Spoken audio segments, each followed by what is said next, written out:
Hi, welcome to Fireplace Tales. Hi everyone! さとみとソルです。本日の物語はアンデルセン童話のこちら The Little Match Girl マッチ売りの少女です。クリスマスの時期によく読まれるアンデルセンの代表作の一つ。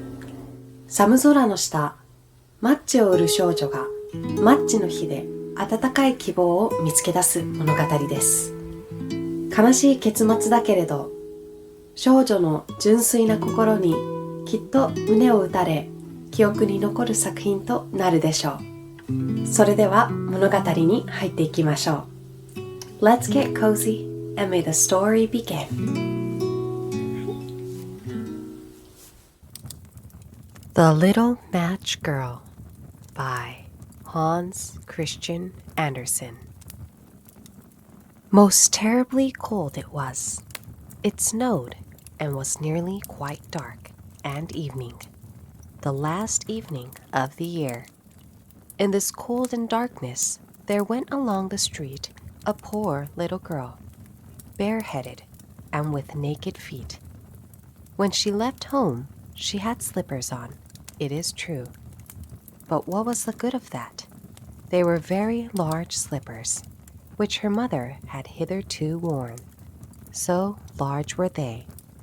And the poor little thing lost them as she scuffled away across the street, because of two carriages that rolled by dreadfully fast. One slipper was nowhere to be found.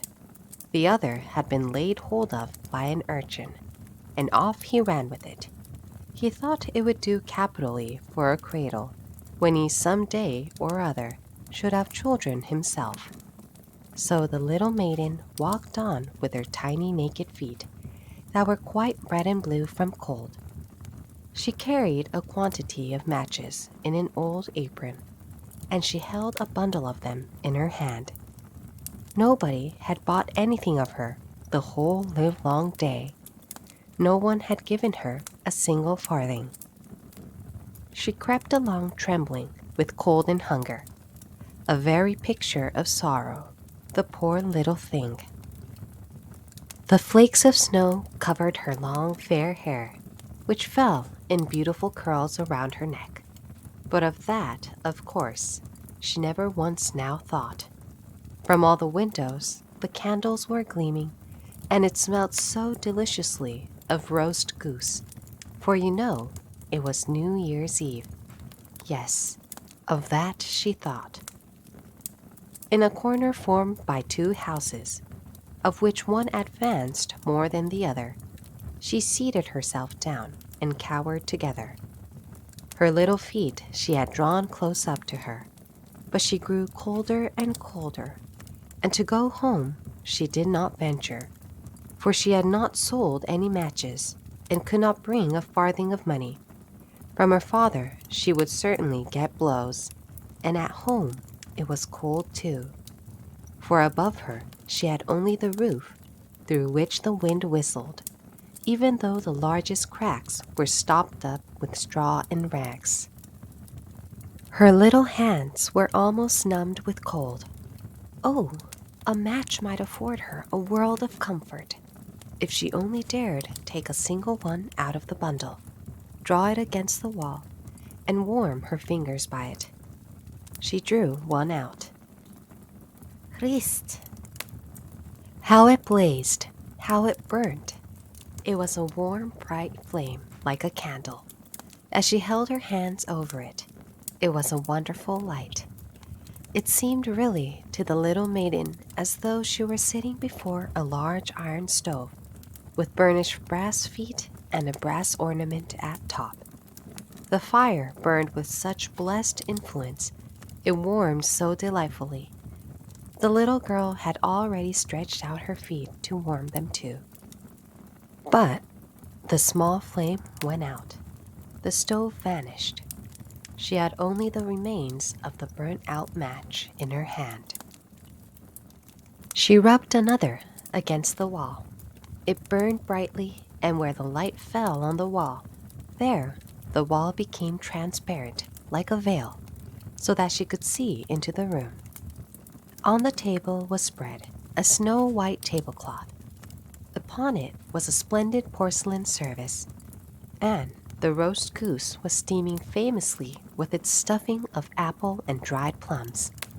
And what was still more capital to behold was, the goose hopped down from the dish, reeled about on the floor with knife and fork in its breast, till it came up to the poor little girl, when the match went out, and nothing but the thick, cold, damp wall was left behind.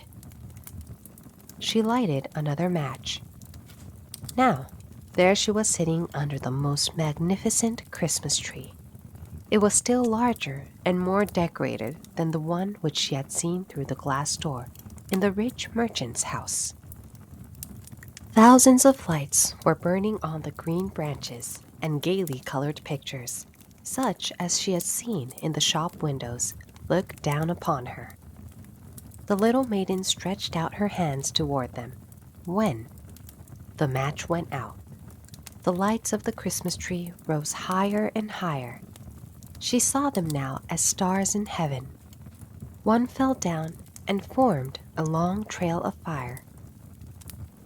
"Someone is just dead," said the little girl, for her old grandmother, the only person who had loved her, and who was now no more, had told her that when a star falls, a soul ascends to God. She drew another match against the wall.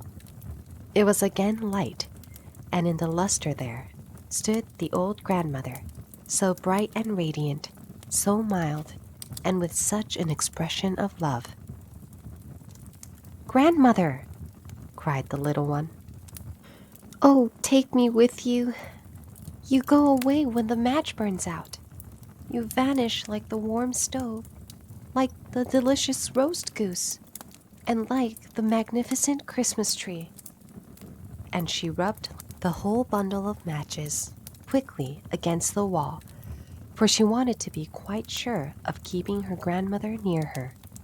And the matches gave such a brilliant light that it was brighter than at noonday. Never formerly had the grandmother been so beautiful and so tall.